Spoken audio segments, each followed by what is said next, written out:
Est-ce qu'il y a des actions de croissance à prix raisonnable aux États-Unis en ce mois de juin 2025? C'est ce qu'on va regarder ensemble dans cette vidéo. Pensez à vous abonner à la chaîne et à activer la cloche si ce n'est pas déjà fait.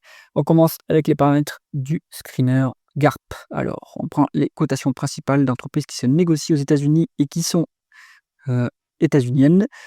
Un panel d'industrie duquel on enlève tout ce qui est immobilier, biotech, pharma, banque, assurance, automobile. Ça nous laisse quand même pas mal d'industries. Le critère quantitatif, on se met sur 5 milliards de market cap, 5 milliards US. Une valeur d'entreprise EBITDA de 12 maximum, ça c'est notre critère de cherté. 3 fois l'EBITDA en dette nette maximum pour éviter les dossiers trop fragiles. On veut 10% de croissance du chiffre d'affaires en rythme annualisé sur 5 ans sur les 5 dernières années et 10% sur la dernière année. Comme ça, on a un momentum qui se poursuit. Et une croissance des free cash flow de 7%, ça c'est bien, une croissance des free cash flow, ça nous permet aussi d'avoir des entreprises qui dégagent du cash et qui n'ont pas forcément nécessairement besoin de réinjecter tout le cash qu'elles génèrent pour la croissance. On y va tout de suite, on a 6 entreprises. On va passer en revue les colonnes comme d'habitude. Ici, on est sur le symbole de cotation boursière de l'entreprise, le nom de l'entreprise, l'industrie dans laquelle elle opère, la capitalisation boursière en dollars US, croissance du chiffre d'affaires en rythme annualisé sur 5 ans, multiple de valorisation, voilà, entreprise sur EBITDA, ratio court-bénéfice, ratio court free cash flow, multiple de ratio court sur actifs tangibles. On voit qu'il y a une décote ici, donc on va s'y intéresser. Rendement des capitaux investis, le rendement des fonds propres, on ne va pas en tenir compte, on n'a pas de financière ici. L'endettement en termes de dette nette sur EBITDA, le rendement du dividende, le rendement de l'actionnaire pour voir s'il y a potentielle dilution au rachat d'actions, free cash flow par rapport au bénéfice net pour vérifier le payout ratio qui est la proportion des bénéfices versés en dividendes. Et on se souvient que les dividendes sont payés via les free cash flow, donc il faut qu'il y ait une adéquation entre free cash flow et bénéfice net. Première entreprise de la liste, c'est Southern Copper Corporation. Donc eux, ce sont des mines de cuivre. On est sur 76 milliards de dollars de market cap, 9,4% de croissance du chiffre d'affaires en rythme annualisé sur 5 ans. Plutôt une forte croissance. Je soupçonne que c'est aussi... Alors d'une part, il y a les prix, les matières premières qui sont en hausse. D'autre part, je pense qu'ils font de la croissance externe. Et puis après, ce qu'il faudrait vérifier, c'est la croissance des volumes pour cette entreprise. En tout cas, il y a de la croissance.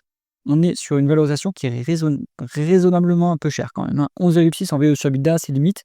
21 en ratio court-bénéfice et 23 en ratio court free cash flow. Bon, c'est un petit peu au-dessus de... un peu cher, c'est un peu cher. Mais il y a de la croissance en face, donc pourquoi pas.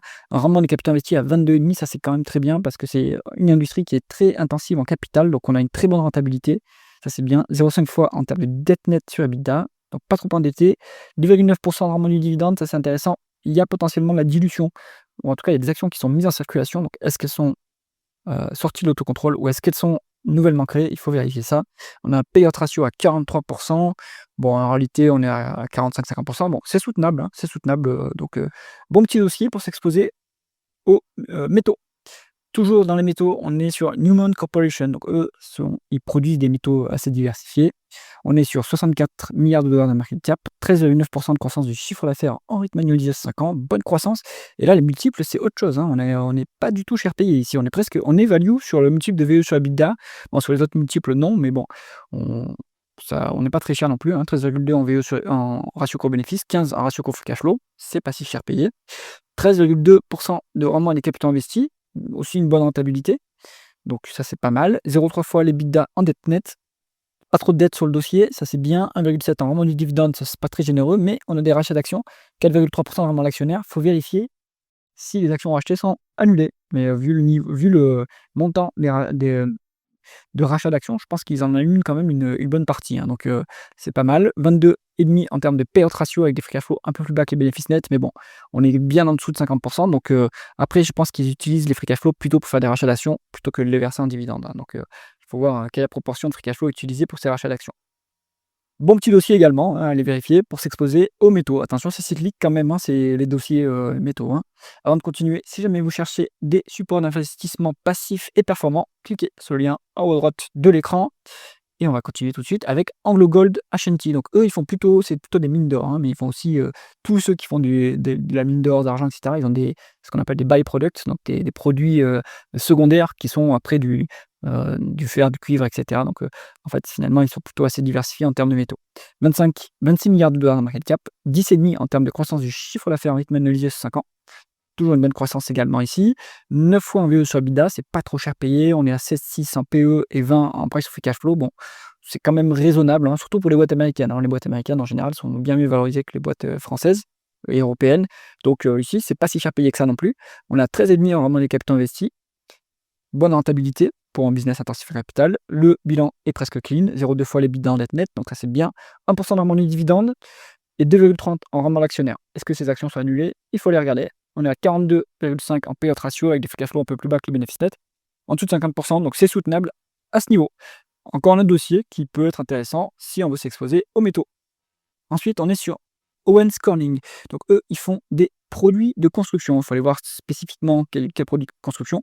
On se doute que c'est cyclique et que c'est lié au plan d'infrastructure et au plan d'investissement résidentiel, en tout cas de la demande d'investissement résidentiel. Le marché immobilier américain est quand même aussi un peu en ralentissement, donc attention, méfiance là-dessus. 11,4 en milliards de dollars de market cap, ça c'est bien. Grosse, on va dire une grosse mid-cap en termes US. 8,9 en croissance du chiffre d'affaires en rythme annualisé sur 5 ans, pas mal. On est à 6,2 en VE sur EBITDA, c'est pas cher. 18,8 en ratio coût-bénéfice, mais 10,2 en price free cash flow. À mon avis, c'est plutôt une boîte qui génère du cash maintenant, vu la VE sur EBITDA et le price free cash flow. Donc, à mon avis, il vaut mieux ignorer le ratio coût-bénéfice. On est pas très cher payé sur cette boîte. 15 en rendement des capitaux investis, ça c'est pas mal. 2,3 en termes de dette nette sur EBITDA. Attention qu'il y a quand même un petit peu de dette, c'est un peu lourd ça. On est plutôt sur une industrie qui est cyclique, donc un endettement à ce niveau, ça peut quand même mettre en difficulté l'entreprise. Bon, à surveiller. On est à 2 en termes de rendement du dividende, 2%, c'est bien, et 6% en rendement de l'actionnaire. Donc massif rachat d'actions massif, pardon. Donc il faut voir si ces actions sont annulées. On a un payout ratio de 84% et des free cash flow au double des bénéfices nets. Donc je pense que ce dividende est soutenable. Après, il y a une bonne partie des free cash flow qui sont utilisés pour les rachats d'actions. Intéressant à aller voir. Il faut voir les marchés qui sont les clients en fait. Est-ce que ça dépend vraiment de l'immobilier, des plans d'infrastructure, est-ce qu'ils sont diversifiés, etc. Et pourquoi pas. Ensuite, APA Corporation. Donc eux, c'est une boîte qui est dans le pétrole et le gaz. 7,6 milliards de dollars de market cap. 8,3 en croissance du chiffre d'affaires en rythme annualisé sur 5 ans, donc une bonne croissance toujours. 2,3 en VE sur EBITDA, c'est vraiment pas cher. 7,6 en ratio co-bénéfice, 6,4 en ratio co-free cash flow. Là, vous avez une boîte value et qui vous met de la croissance en face, donc c'est pas mal. 13,6 en rendement des capitaux investis, ça c'est bien. 0,9 en termes de dette nette sur EBITDA, pas trop de dette, on est bien. 4,8 en rendement du dividende, excellent. Et 8 en ratio en rendement de l'actionnaire. Donc on a des rachats d'actions assez massifs. Comme d'hab, elles sont annulées ces actions, il faut aller regarder. Mais on est à 36 en payout ratio, avec des free cash flow légèrement plus élevés que les bénéfices nets. Là-dessus, on a de quoi tranquillement rémunérer son actionnaire en étant serein. Donc, et c'est pas du tout cher payé. Donc là, c'est un bon petit dossier quand même dans l'oil and gas. Aller analyser de plus près. Chord Energy Corporation, pareil, dans l'oil and gas, on est à 6 milliards de dollars de market cap, 22% de croissance du chiffre d'affaires en rythme annualisé sur 5 ans, c'est incroyable quand même comme croissance, avec des multiples aussi bas, quoi. 2,6 en VE sur EBITDA, c'est pas cher, 7 en PE et 5,7 en ratio coût-free cash flow. Vous avez en plus une décote sur actifs tangibles de 20%. Là-dessus, vous cochez pas mal de cases quand même. Là, vous êtes sur de la croissance, de la value, même de la deep value, 10% en termes de rendement des capitaux investis, c'est quand même pas mal. Bon, c'est correct, on va dire, aux US. Donc, vous avez quand même un niveau de qualité qui est satisfaisant. 0,3 fois l'EBITDA en dette nette, c'est pas trop endetté. 6,3% de rendement de dividende, 18% de rendement d'actionnaire. Là, c'est copieux, copieux. Donc, bon, ils envoient une large partie de leur free cash flow dans ces rachats d'actions. En même temps, vu la valorisation, je pense que c'est justifié. Donc, pas mal, et c'est soutenable à ce niveau. Donc, bon petit dossier. En fait, là-dedans, je pense qu'il y a tout qui mérite d'être creusé plus en détail parce que ça coche beaucoup de cases. Vous avez de la croissance, vous avez des multiples qui sont raisonnables, vous avez du rendement d'actionnaire. Voilà, ça c'est l'avantage d'avoir un marché qui est profond comme les marchés US, c'est que dès que vous grattez un peu en dessous de la surface, vous avez des dossiers quand même assez exceptionnels et pas chers du tout avec de la croissance. Et en plus, je pense qu'il y a un niveau de communication qui est satisfaisant puisque les boîtes US communiquent tous les trimestres. Puis elles ont des obligations de communication plus strictes que les boîtes européennes. J'espère que cette revue du screener GARP US vous a intéressé. C'est le cas, mettez un pouce vers le haut et pensez à vous abonner à la chaîne. À bientôt.